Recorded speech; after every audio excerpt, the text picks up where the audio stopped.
just writing a review for The Voices. What's that one about? Ryan Reynolds plays this guy who has voices in his head. Like, he imagines things talking to him, like his dog and his cat, and they start telling him to do stuff, like kill people. It's pretty good. Oh, like you. What? No, it's not. Shut up. You're talking to me right now. Yeah, but this guy, he talks to animals. Animals don't talk. Batman talks.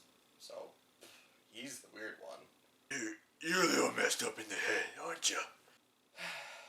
Yeah, but hey, at least you don't make me kill people. Yet. Yeah, well, that's just like your opinion, man. The Voices was directed by Marjane Satrapi and it stars Ryan Reynolds, Gemma Arterton, and Anna Kendrick. I decided to do today's review based on my new steelbook coming in the mail. Look at how pretty that is.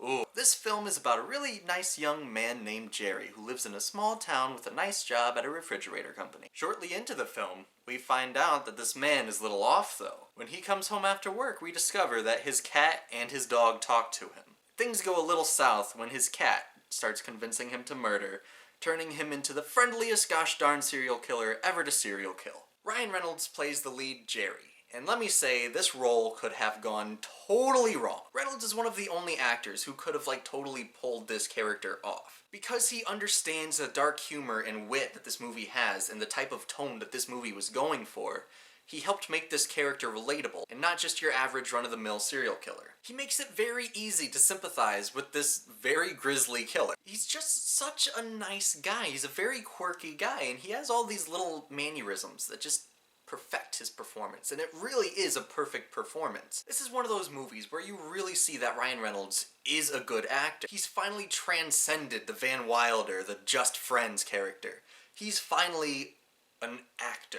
This man is very good at what he does, and he understands humor, and just very subtle, very weird, very quirky humor. And all of the voices that he hears in his head, his cat and his dog talking to him, that's all Reynolds too. The director wanted to get voice actors to do the different voices for him, but Ryan Reynolds was like, no, I think it would make more sense if Jerry's voices were Jerry's voices. And not knowing that, watching the movie, you wouldn't have even guessed. So in this movie, you see Ryan Reynolds' range. He has a very wide range. This man is very good at what he does, and I saw this movie before I saw Deadpool.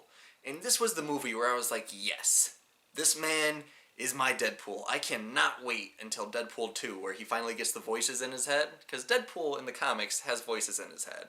And this is just the idea of Ryan Reynolds in a movie where he has voices in his head.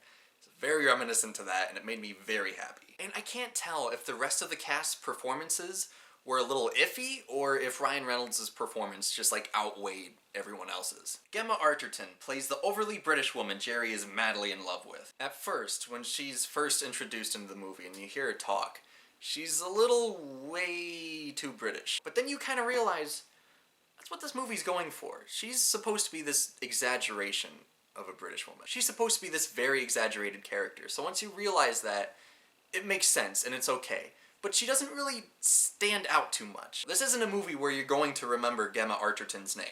And Anna friggin' Kendrick is also in this flick. I think Anna Kendrick is so cool. I knew she was gonna make it big ever since I saw her in Up in the Air. She's such a great character actress. Every time Anna Kendrick is in a movie, I get excited for it because I know it's gonna be a good performance out of her. And I've been following her since before she made it big, so I guess you could call me an Anna Kendrick hipster, man.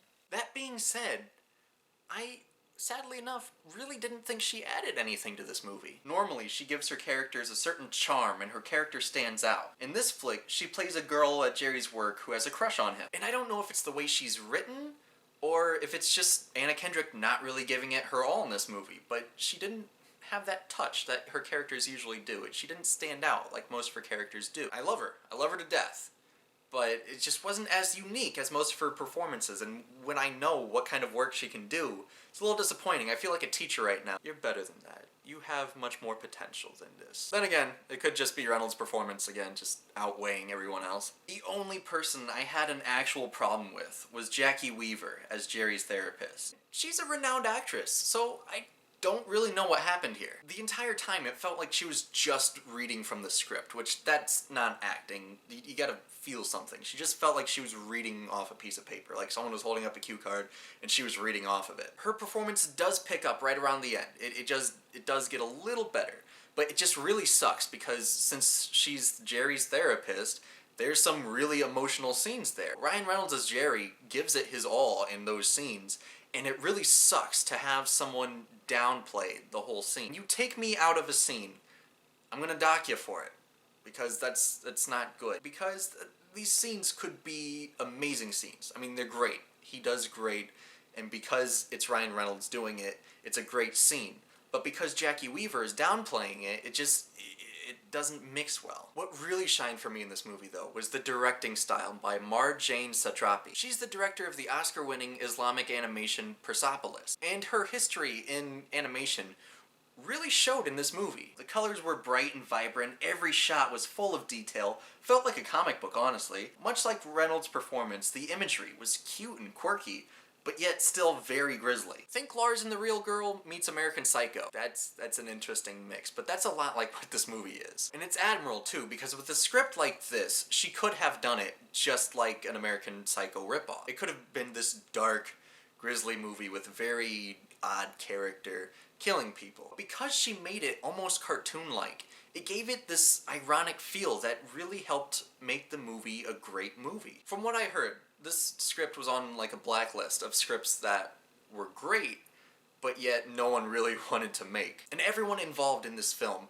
understood the tone that it was going for, and they understood what they needed to do to make this worth watching. The entire film felt like it was inside of its own world, which is awesome. I love being transported somewhere else, somewhere that feels like it only exists in that film. I only have a couple problems, other than Jackie Weaver in this movie. Sometimes it can feel overly cheesy, like sometimes it just goes a little overboard and there's a little bit of overacting by some people, but then you realize later on why. I won't spoil it, but you do realize, okay, there's a reason why this was overly cheesy. During the climax, there's a big final scene, and you can tell there's green screen, and this wasn't a movie that used green screen, and if it did, it wasn't a lot. So when it's very apparently used, it takes you out of that moment, which really sucked because it is the climax of the film.